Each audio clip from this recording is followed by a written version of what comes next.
नमस्कार दोस्तों, मैं हूं शान और आप देख रहे हैं SR न्यूज गुजरात। मारा पीले आ केसમાં 3 આરોપી નંબર 3 જવાન અલ્તાફ હુસેન, નંબર 17 ઇમરાન અલી અને નંબર 27 નદીમ સલીમ।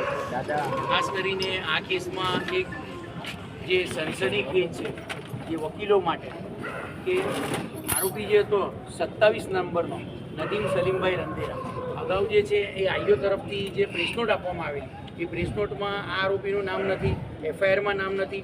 આજે જ્યારે એને પ્રોટેક્શન કરવામાં આવ્યું ત્યારે બી મારા 27 નંબરના આરોપીનું નામ નહોતું। કુલ્લે 25 આરોપીઓ આજે છે આ કેસમાં રજૂ કરેલા આરોપીમાં છેલ્લે હાજરી પુરાવી તો આરોપી બચ્યો, એટલે પોલીસે તાત્કાલિક જે છે એ એનું પ્રોટેક્શન બનાવીને રજૂ કર્યું। એટલે પોલીસે ગણતરીમાં અને કામગીરીમાં શરૂઆતથી જે ભૂલ કરી છે એનું પહેલો આજે જે છે કોર્ટ સમક્ષ આ દાખલો રજૂ થયો। સરકાર તરફથી જે છે એ 17 મુદ્દાઓને લઈને રિમાન્ડ અરજી કરવામાં આવેલી અને બચાવ પક્ષે જે છે 3 આરોપી તરફે અમે એવો બચાવ લીધેલો કે કુલ્લે 3 એફઆઈઆર દાખલ થઈ। પ્રથમ એફઆઈઆર જે છે જેના અંદર 5 થી 10 જે છે એ સગીર છોકરાઓને પકડેલા જે કાયદાના સંઘર્ષમાં હતા, જે લોકો હમણાં જામીન પર છૂટી ગયા છે, એ છોકરાઓએ અંદરની મગજમારીમાં ગણેશ પંડાલ પર ગણપતિ જે છે એમના ઢોલકા પર જે છે એ નાનું પથ્થર મારેલું, એ મતલબની પોલીસની ફરિયાદ હતી। જ્યારે રિમાન્ડના મુદ્દામાં જે છે એ રિમાન્ડના મુદ્દામાં પથ્થર જે છે એ ગણપતિ પર વાગેલો, ગણપતિ જે છે એમને આપણે નુકસાન પહોંચેલું, ખંડિત થયેલું, એ વાત જે છે સદંતર એમના જ રિમાન્ડના મુદ્દામાં અને એફઆઈઆરના મુદ્દામાં જે છે એને મતલબમાં રદિયો આપીએ છીએ। બીજા નંબર પર એ કે બીજી એફઆઈઆર જે છે એ સૈયદપુરા પમ્પિંગ સ્ટેશન પોલીસ ચોકી જે છે ત્યારે સગીર જે છે એમને ત્યાં રાખેલા ત્યારે 200 માણસનું ટોળું જે છે એમણે ધમાલ કરેલી અને પથ્થરમારો કરેલો। એની સામે અમારો બચાવ હતો કે જે 200 માણસનું ટોળું છે જેની પાસે સરકાર પાસે અને જે છે આ મીડિયા પાસે અને આપણે જે દરેક પાસે વિડીયો છે એના કયા માણસોએ જે છે પથ્થર માર્યો છે એના વિઝ્યુઅલ છે। પોલીસ કમિશનર શ્રીએ જે છે એમના રૂમમાંથી જે છે દરેક માણસને ઓળખાય છે। માનનીય શ્રી જે છે ગૃહમંત્રી છે એમણે બી દરેક માણસોને ઓળખ્યા છે, પણ આ કામના જે 27 આરોપીઓને પકડીને લાવેલા છે તદ્દન નિર્દોષ છે। એ લોકોને રામપુરા જે છે એ પોલીસ ચોકી, સૈયદપુરા પોલીસ ચોકી અંદરના 3 થી 4 એપાર્ટમેન્ટો છે, એપાર્ટમેન્ટોમાંથી ઘૂસીને તાળું તોડીને નિર્દોષ જે છે એ આરોપીઓને જે છે ધરપકડ કરેલી છે, જેની સામે કોર્ટને જે છે અમે બધા જ હિસાબી મતલબમાં મીડિયાની મતલબમાં ન્યૂઝની બધી વસ્તુઓ અમે જે છે આપવા માટે વાત બી કરી। બીજા નંબર પર કે આરોપીને સાથે રાખીને આ રિમાન્ડમાં જે છે બીજા આરોપીને પકડવાની કોઈ જરૂર નથી।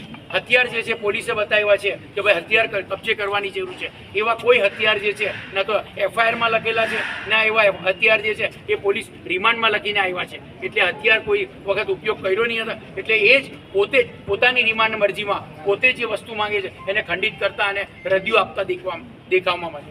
મુલતાની સર, આ લોકો એમ કહે છે પોલીસ કે ભાઈ આ કોન્સ્પિરસી જે પૂર્વયોજિત કાવતરું છે એ તપાસ દરમિયાન બહાર આવશે, આવું કોઈ પૂર્વયોજિત કાવતરું નથી। અનાયાસે કે પોલીસના કહેવાથી આવો બનાવ બન્યો છે કે સગીર 15 વર્ષના 10 થી 15 બાળકો જે છે ત્યાં તોફાન કરતા હતા અને એ તોફાનમાં જે છે એ ગણપતિ શ્રીને જે છે એ ઢોલકા ઉપર જે છે કોઈ પથ્થર વાગ્યો છે। એ ઘટના અચાનક બની છે, કોઈ પ્રી પ્લાન આમાં કોઈએ કર્યું નથી। નાના બાળકોની શરારત અને બાળ બુદ્ધિ છે એ પ્રમાણેની આ ઘટના બની છે, જેનું રાજકીય મોટો રંગ આપીને જે છે આના ઉપર જે છે એ આખું બધું રાજકારણ રમાઈ રહ્યું છે। मुल्तानी साहब ये बताइए कि जो घटना घटी है और कोर्ट में आज क्या कुछ हुआ है, पुलिस ने जो मुद्दे रखे थे और कैसे आपने अपने वकीलों जो आरोपी थे उनका बचाव किया है, शॉर्ट में वो सारी चीज़ें अपनी कहानी बता दी। कोर्ट के अंदर क्या कुछ हुआ है? कोर्ट में जो है अभी 27 जो है एक्यूज को प्रोड्यूस किया गया था और 27 की तरफ जो है 8 से 10 वकीलों ने आर्ग्यूमेंट करी थी। सरकार के पक्ष से जो है जो मतलब में दलील सरकार के पक्ष से जो रिमांड के लिए कि जो एक्यूज जो है उसको साथ में रख के जो इन्वेस्टिगेशन करना है कि भाई हमें और आरोपियों को पकड़ना है, मुद्दामाल हथियार जो है वो पकड़ने हैं और जो है दूसरी कौन सी इन्होंने कोई और जगह पे ऐसा कुछ गुनाह किया है, ये बाहर के लोग हैं, इनको जो है और कोई लोग आने वाले, ऐसी मतलब में उन्होंने रिमांड के अंदर चीज़ें मांगी। उसके सामने हम वकीलों की ऐसी दलील थी खास करके तो भाई आरोपी जो एक्यूज है उसको जो है संपूर्ण 48 कलाक से ज़्यादा पुलिस की कस्टडी में उन्होंने अपने नाम एड्रेस जो है सब अंदर दे दिए और उनको स्पॉट पे से पकड़ा है। पुलिस अगर अपना ऐसा केस ले गया है कि स्पॉट पे से कॉर्डन करके उनको पकड़ा गया है, जबकि तमाम वीडियो के अंदर विजुअल है कि उनके घर के ताले तोड़ के उनको घर में से निर्दोषों को उचक के लाए हैं और उनको जो जबरन जो है ये काम के अंदर उनको आरोपी बनाया है। मुल्तानी साहब, तो पुलिस का क्या मुद्दा है कि इसमें जो आरोपी बनाया गया, फिर कोर्ट ने किन चीज़ों को नोट किया है और किसके आधार पर 2 दिन का रिमांड है?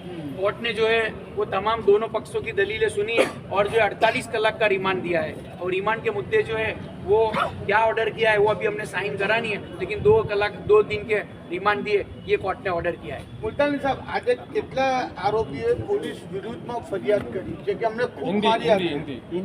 हिंदी में अभी टोटल जो है 27 एक्यूज जो है वो प्रोड्यूस हुए थे, उसमें से 5 एक्यूज ने पुलिस के खिलाफ में कंप्लेंट करी है। उसमें 3 एक्यूज जो है मेरे थे और दूसरे 2 एक्यूज दूसरे अदर हमारे लर्नेड वकील के थे। मेरे 3 एक्यूज ने पुलिस के खिलाफ में कंप्लेंट दी कि मुझे जो है पुलिस स्टेशन से नहीं, मुझे जो है स्पॉट से नहीं, लेकिन मुझे घर से मार के निकाला गया था। मेरे पीठ के ऊपर जो है सपाटे मारे, मेरे पीठ पे जो है लकड़ी के फटके मारे गए थे और वो पुलिस ने मारे थे। सादे ड्रेस के अंदर डी स्टाफ जैसे लोग अंदर बात करते थे और उन्होंने मेरे को मारा है और जो है मेरे पे जबरन ये केस किया गया, मैं निर्दोष हूँ। इस तरह से 3 एक्यूज जो है उन्होंने ऐसी पुलिस कंप्लेंट जो है जज साहब को दी है और इसके लिए उनके मेडिकल के लिए भी जो है तजवीज़ जज साहब ने की है।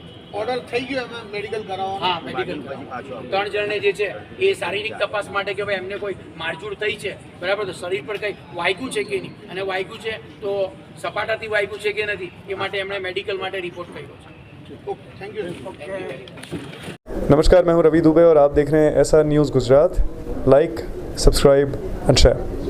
अगर आपको हमारी बताई गई खबरें अच्छी लगे तो उसे लाइक करें, शेयर करें और सब्सक्राइब करें। और हाँ, अगर आप हमसे जुड़े रहना चाहते हैं तो हमारी SR न्यूज़ गुजरात चैनल को सब्सक्राइब करें और बेल आइकन दबाना न भूलें ताकि हम सदा आपसे जुड़े रहें और आप तक नई नई खबरें पहुंचाते रहें।